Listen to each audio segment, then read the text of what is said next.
Hello students, welcome to Sangeeta tutorial classes.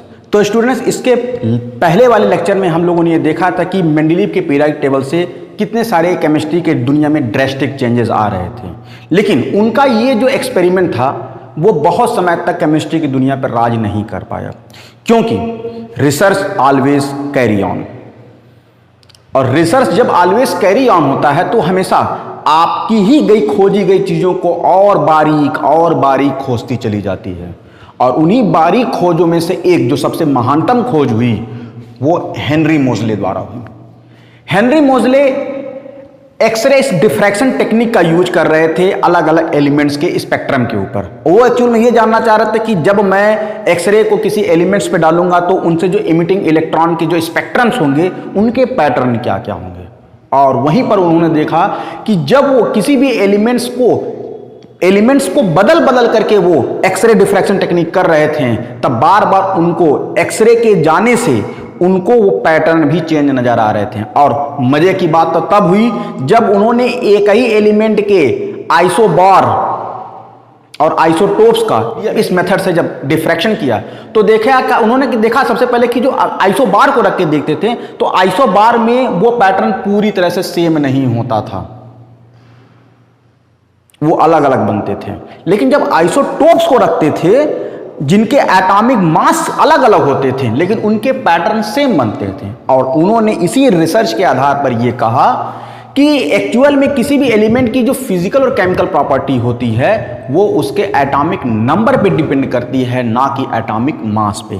तो यहीं से एक नया पीरियोडिक लॉ बना जिसको मॉडर्न पीरियोडिक लॉ कहा गया। और ये पीरियोडिक लॉ कुछ इस प्रकार कहा गया कि the physical and chemical properties of element is the periodic function of their atomic number.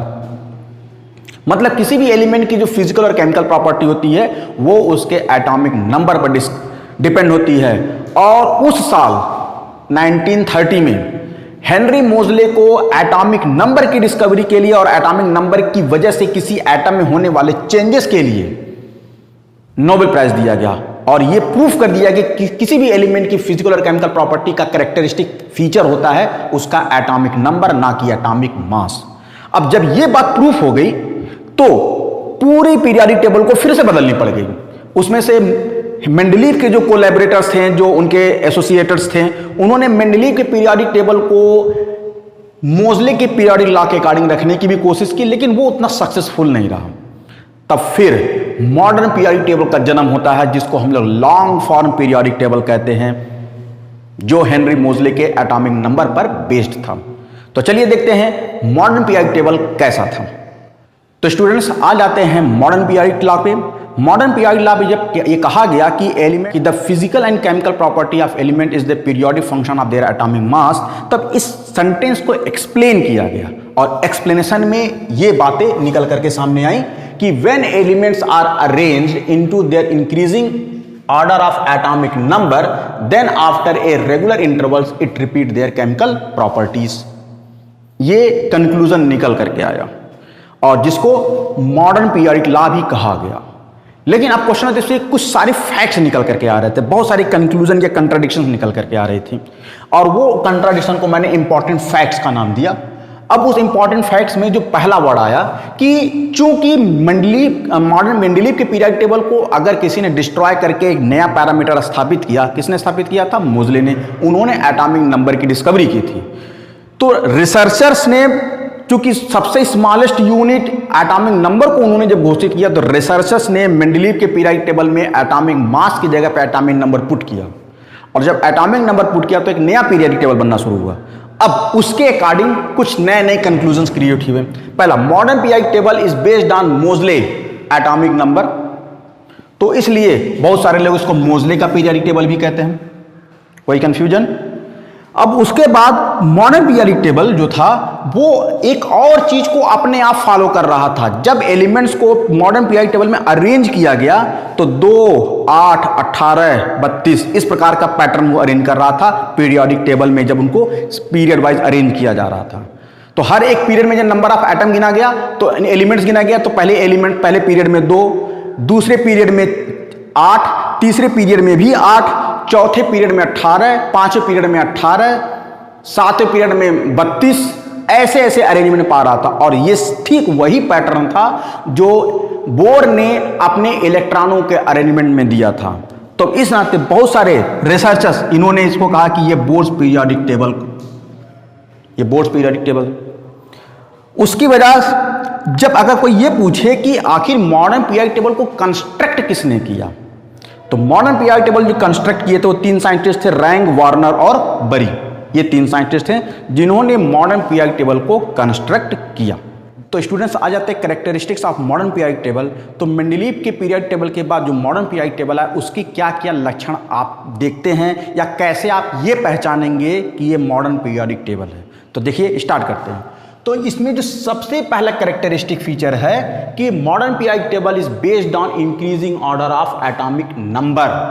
Modern periodic table किस पर बेस्ड है? एटॉमिक नंबर पर। ये पहली बात याद रखे रहिएगा। दूसरा, अब चूंकि ये सिमिलरिटी तो हमारे मेंडलीव के पीरियोडिक टेबल से भी कुछ कुछ मैच करता है, क्योंकि मेंडलीव के जो कोलैबोरेटर्स थे उन्होंने मेंडलीव के पीरियोडिक टेबल को ही बाद में एटॉमिक मास पे डिपेंड कर दिया था। लेकिन अब वो अलग कहां से हुआ? Modern periodic table have 7 horizontal rows called period. ये अभी भी सेम है, क्योंकि मेंडलीव के भी पीरियोडिक टेबल में भी 7 हॉरिजॉन्टल रोज थे, इसके पास भी 7 हॉरिजॉन्टल रोज है, जिसको वो भी पीरियड कहते हैं और ये भी पीरियड कहते हैं। तो डिफरेंस कहां पे होता है? डिफरेंस होता है बच्चों तीसरे पे। तीसरा स्टैंड क्या कहता है कि दे हैव 18 वर्टिकल कॉलम, जबकि वहां पर आपने 8 देखा था। इसके कितने हैं? 18 वर्टिकल कॉलम कॉल्ड ग्रुप्स। और इन ग्रुप्स के नाम रोमन में रखे गए। इनको first A, second A, third B, fourth B, fifth B, sixth B, seventh B, 8th। और इस 8th ग्रुप में 3 ग्रुप इंक्लूडेड है। उसके बाद first B, second B, third A, fourth A, fifth A, fifth A, sixth A, seventh और 8th group, जिसको हम लोग 0 ग्रुप भी कहते हैं, डिवाइड कर दिया। और जब इनकी संख्या टोटल करेंगे तो ये टोटल कितने आएंगे? 18 ग्रुप्स आएंगे। अब ये ग्रुप्स में आप गिनेंगे तो आपको 3 कम 15 ग्रुप मिलेगा। लेकिन मैंने आपको ऑलरेडी कह के रखा हुआ कि जो 8 ग्रुप है उसके अंदर 3 ग्रुप इन्वॉल्व किए गए। अब क्वेश्चन ये होता है कि आखिर कैसे 7 हॉरिजॉन्टल और कैसे वर्टिकल? तो बच्चों आप अगर पीरियोडिक टेबल को ऐसे ऐसे बांट देते हैं स्ट्रेट लाइनों में, लेफ्ट टू राइट डायरेक्शन में, तो यहां पर ऐसे कुल 1 2 3 4 5 6 7 कुछ 7 खाने मिलेंगे। और इन्हीं 7 खानों को जो लेफ्ट टू राइट मूव करता है उनका नाम दिया गया पीरियड। और ग्रुप जो डिवाइड कर दिया गया, उन्होंने पूरे पीरियोडिक टेबल को 18 वर्टिकल कॉलम में डिवाइड कर दिए गए और इन 18 वर्टिकल कॉलम्स को नाम दिया गया ग्रुप। तो यही पर है। बाद में बच्चों ये जो 18 ग्रुप्स हैं जिनको रोमन में नाम रखा गया, बाद में इन ग्रुप्स को 1 2 3 न्यूमेरिक वर्ड में एक्सप्लेन कर दिया गया, यानी 1 2 3 4 5 6 7 8 9 10 11 12 13 14 15 16 17 18 और इसी 18 को 0 ग्रुप भी कहा गया। तो स्टूडेंट्स मॉडर्न पीरियोडिक टेबल को ग्रुप वाइज स्टडीज करने के लिए उनको 4 ग्रुप में डिवाइड किया गया। पहले ग्रुप को एस ब्लॉक, दूसरे ग्रुप को पी ब्लॉक, तीसरे ग्रुप को डी ब्लॉक और चौथे ग्रुप को एफ ब्लॉक कहते हैं। अगर स्टूडेंट्स अगर हम मॉडर्न पीरियोडिक टेबल को बनाते हैं तो इसके जस्ट बाद हम आपको बना के दिखाएंगे किस प्रकार से उनको ग्रुप में डिवाइड किया गया। तो देखिए जो एस ब्लॉक होते हैं उनमें फर्स्ट ए और सेकेंड ए ग्रुप थे। और first A second A group में फर्स्ट ए ग्रुप को एल्कली मेटल्स कहा गया या ग्रुप ऑफ एल्कली मेटल्स, और सेकेंड ए ग्रुप को group of alkali earth metal कहा गया। क्योंकि में ये सभी ऐसे एलिमेंट्स थे जिनके जो ऑक्साइड्स होते हैं वो पानी में डिसॉल्व करके बेस बनाते थे, इस नाते इनको एल्कली मेटल कहा गया। और इनको एल्कली अर्थ मेटल इस नाते किया कि ये भी पानी में घुल करके बेस बनाते थे, but most of these component are belong to the earth, यानी जमीन के सरफेस से बिलोंग करते, इस नाते इनको एल्कली अर्थ मेटल कहा गया।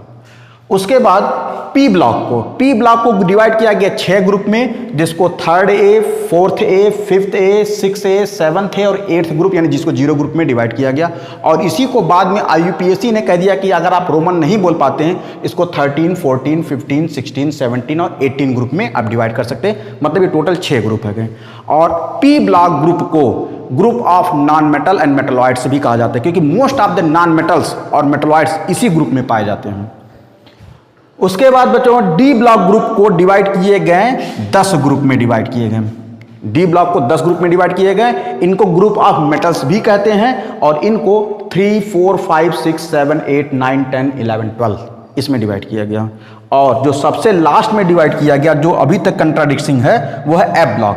एफ ब्लॉक को 14 ग्रुप में डिवाइड किया गया, लेकिन ये 14 ग्रुप हमारे पीरियोडिक टेबल में जगह नहीं पाए, बल्कि इन 14 ग्रुप को out of the periodic table रखा गया। अब देखते हैं पीरियोडिक टेबल में ये ब्लॉक अरेंज कैसे हैं। तो स्टूडेंट्स, आप देख रहे हैं मेरे पीछे एक मॉडर्न पीरियोडिक टेबल का एक खाका मैंने खींच के रखा है और उस खाके को अलग अलग बॉक्सेस में डिवाइड किए हुए हैं। अब ये जो सबसे ऊपर ये जो छोटा वाला बॉक्स है, इसी बॉक्स को एस ब्लॉक कहा गया और जो राइट साइड में है उस साइड को हम लोग पी ब्लॉक कहें,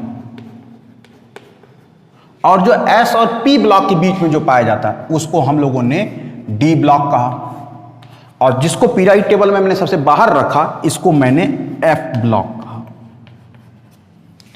तो चूंकि आप सबको ये पता है एस ब्लॉक को हमने 2 ग्रुप में सब डिवाइड किया हुआ था, जिसको हम लोगों ने फर्स्ट ए और सेकंड ए कहा था। इसको आप 1 और 2 भी कह सकते हैं। पी ब्लॉक को 6 ग्रुप में डिवाइड किया गया, 1, 2, 3, 4, 5 एंड 6। तो इनको ग्रुप ऑफ नॉन मेटल्स कहा गया।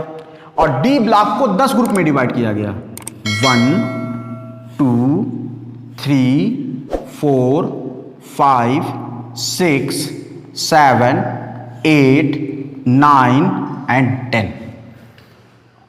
तो ये हमारे टोटल कितने ग्रुप्स हो गए? 1, 2, 3, 4, 5, 6, 7, 8, 9, 10, 11, 12, 13, 14, 15, 16, 17, 18। इन्हीं को हम लोगों ने 18 ग्रुप कहा गया। अब क्योंकि उन्होंने कहा कि मॉडर्न पीरियोडिक टेबल को 7 हॉरिजॉन्टल रोज में डिवाइड किया गया, तो 2 रो यहां डिवाइड होगा, फिर ये डिवाइड होगा तो ये इस टर्मिनल इन तक जाएगा, फिर इसको आप डिवाइड करेंगे, फिर आप इसको डिवाइड करेंगे, फिर ये और फिर ये, और यहां पर इनकी संख्या 1, 2, 3, 4, 5, 6, 7।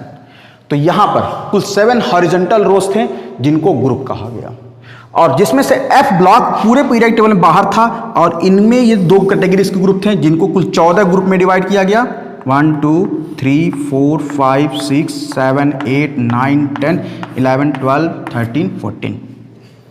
तो ये है मॉडर्न पीरियोडिक टेबल।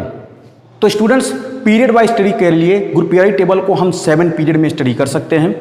सबसे पहला जो पीरियड है जिसको फर्स्ट पीरियड कहा गया, इसको शॉर्टेस्ट पीरियड कहा गया, और इस शॉर्टेस्ट पीरियड में 2 एलिमेंट थे, जो हाइड्रोजन से स्टार्ट होता था, हीलियम पे समाप्त होता था। उसके बाद स्टूडेंट्स सेकंड पीरियड को हम लोग शॉर्ट पीरियड कहते थे। इसको शॉर्टेस्ट, इसको शॉर्ट पीरियड कहते थे। इसके अंदर टोटल 8 एलिमेंट आते थे, जो लिथियम से स्टार्ट होता था, नियॉन पे जाके समाप्त होता था। उसी प्रकार से थर्ड पीरियड को भी हम लोग शॉर्ट पीरियड कहते हैं। इसके अंदर भी सेम 8 एलिमेंट आते हैं, जो सोडियम से स्टार्ट होता है और आर्गन पे जाके समाप्त होता है। बट जब हम 4 और 5th एलिमेंट पर आते हैं तो 4 पीरियड, इसको लॉन्ग पीरियड, 4 और 5th दोनों को लॉन्ग पीरियड कहा गया। क्यों कहा गया? क्योंकि इसके अंदर 18 एलिमेंट्स आते थे, और जो अगर हम 4th पीरियड की बात करें तो ये पोटेशियम से स्टार्ट होता था, क्रिप्टन पे समाप्त होता था, और अगर 5th पीरियड की बात करते थे तो जो रेबिडियम से स्टार्ट होता था, जेनॉन पे समाप्त होता था। 6th पीरियड को लॉन्गेस्ट पीरियड कहा गया, क्योंकि ये पूरे ग्रुप में सबसे लंबा था। 32 एलिमेंट आए, जो सीजियम से स्टार्ट होता था, रेडॉन पे जाके समाप्त होता था। लेकिन जो 7th पीरियड है, ये एक इनकम्प्लीट पीरियड है, जिसकी डिस्कवरी अभी भी चल रही है, नए नए एलिमेंट्स आ रहे हैं। तो यहाँ पर ये फ्रांसियम से तो स्टार्ट हो गया, लेकिन ये अभी तक इसकी डिस्कवरी कंटिन्यू है, इस नाते इसको इनकम्प्लीट पीरियड भी कहा जाता है। तो बच्चों, आप यहाँ पर देखेंगे आपको एक निश्चित पैटर्न मिल रहा है, 2, 8, 8, 18, 18, 32। तो अमूमन तौर पे इसी को कहते हैं पीरियोडिसिटी कहते हैं। हेनरी ये नहीं समझ पा रहे थे कि आखिर किसी एलिमेंट के अंदर ये पीरियोडिसिटी आती कैसी है। तो अब आप चूंकि ये डिस्कवरी रिवील हो चुकी है कि ये जो रिपीटेशंस आते हैं जब इलेक्ट्रॉनिक कॉन्फ़िगरेशन किया जाता है, जैसा कि बोर ने कहा था 2, 8, 18। तो जैसे ही न्यू शेल की डिस्कवरी होती थी, जैसे एक ऑर्बिटल का पेनल्टीमेट सेल कंप्लीट हो जाता, तो जब नए सेल की डिस्कवरी होती थी तब सारे इलेक्ट्रॉन उसमें भरे जाते थे, और वही 2, सबसे कम संख्या में 2, उसके बाद 8, उसके बाद 8, उसके बाद 18, उसके बाद 32, इस तरह से ये नंबर्स आते गए और इन्हीं को बाद में एक नंबर दिया गया जिसको मैजिक नंबर भी कहा गया। तो आ जाते हैं मॉडर्न पीआई टेबल के लास्ट इंड पर। लास्ट इंड में इसकी भी कुछ डिमेरिट्स निकाली गई। इसके तो उतने सारे फायदे तो हो गए क्योंकि उसमें एलिमेंट की स्टडी बहुत कंप्लीट हो गई थी, लेकिन आज भी मॉडर्न पीआई टेबल में 2 डिमेरिट्स रह गए हैं। वो डिमेरिट्स हैं position of hydrogen. Position of hydrogen is still contradicting because of their dual behaviour of hydrogen. Hydrogen के पास डुअल बिहेवियर है, इस नाते वो कभी कभी हाइड्राइड भी बना लेता है। जब हाइड्राइड बना लेता है तब उसको हम एनायन के साथ मतलब हाइड्रोजन के साथ रख देते हैं, और जब ये अपने पॉजिटिव कैरेक्टर को शो करता है तब हम लोग इसको फर्स्ट ग्रुप के साथ भी रख देते हैं, फर्स्ट एलिमेंट के साथ। तो इसकी पोजीशन आज भी कंट्राडिक्शन है। और दूसरी जो पोजीशन है वो है पोजीशन ऑफ लैंथेनाइड एक्टिनाइड। ये आज तक लड़ रहे हैं कि हमें पीरियोडिक टेबल में जगह क्यों नहीं दी गई। रीजन है रखा गया था क्योंकि नंबर में आया तो 57 के बाद वाले एलिमेंट्स आए थे, 57 के बाद वाले एलिमेंट यही सब हैं लैंथेनाइड और एक्टिनाइड सीरीज। लेकिन जैसे ही इनको पीरियोडिक टेबल में रखा जाता था पूरे पीरियोडिक टेबल की केमिकल प्रॉपर्टी को बिगाड़ देते थे। इसी वजह से लैंथेनाइड और एक्टिनाइड सीरीज को भी पीरियोडिक टेबल से बाहर रख दिया गया। तो बच्चों ये हैं मॉडर्न पीरियोडिक टेबल के कंक्लूजन्स और इनके रिजल्ट्स। तो बच्चों वीडियो कैसा लगा? वीडियो अगर आपको अच्छा लगा तो इसको लाइक करें, सब्सक्राइब करें और हाँ दोस्तों के साथ शेयर करना न भूलें। अगर आप चैनल पर नए हैं तो इसको तुरंत सब्सक्राइब कर लें।